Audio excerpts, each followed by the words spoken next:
5 beses sa loob ng isang linggo kung mamalengke si Nanay Eliza. Para makapunta sa palengke, madalas siyang sumasakay ng jeep, mas mura raw kasi ito. Yun lang nung sumirit ang presyo ng produktong petrolyo, isa siya sa mga commuter na voluntaryong nagdagdag ng pasahe. 2 piso ang kanyang dagdag mula sa discounted fare na 11 pesos.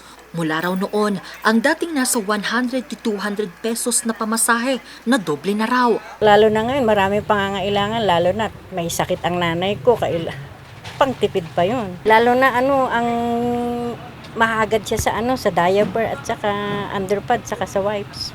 Kaya pag lumalabas ako, minsanan yung kaya ko, kagaya ito, ang bigat, puro fruits lang niya. Ganito rin ang naranasan ni Nanay Alejandra, maliit man kasi kung tignan ang halaga, pero kung naipon, nakakabutas din ng bulsa.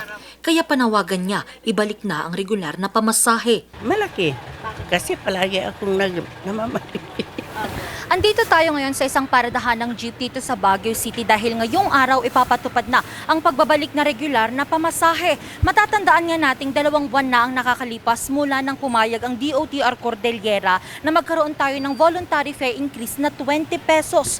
Tulong yan sa ating mga tsuper na unang pinadapa mula nang sumirit ang presyo ng produktong petrolyo. Pero dahil nga sunod-sunod na ang rollback, kahapon lamang nagdesisyon na ang LTFRB pati itong mga jeepney associations na ibalik na sa 13 pesos ang regular na pamasahe at 11 pesos naman sa mga estudyante, PWD at senior citizen.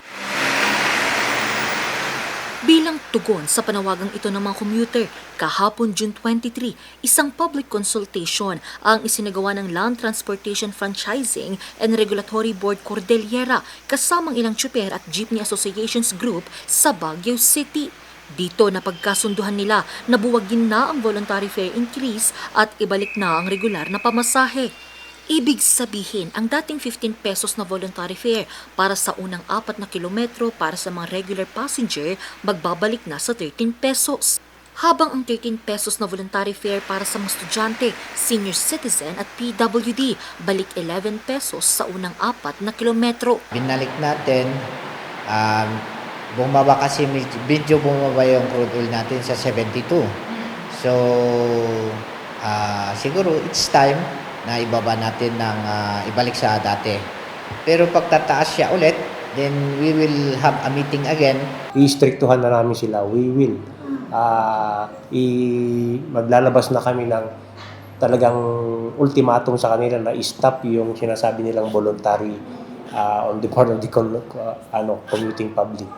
At sasabihan na rin namin yung mga barangay. Tignan natin mamaya kung magkano ang matitira sa atin kasi siyempre nagbaboundary at krudo din. Ang desisyon nagmula sa panibagong rollback sa produktong petrolyo. Kahapon June 23, naramdaman ang 9 pesos hanggang 11 pesos na bawas sa kada litro ng diesel at kerosene.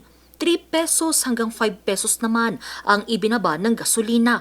Nagbabala naman ang Department of Transportation Cordillera sa mga lalabag sa napagkasunduan na balik pasahe na epektibo na ngayong araw.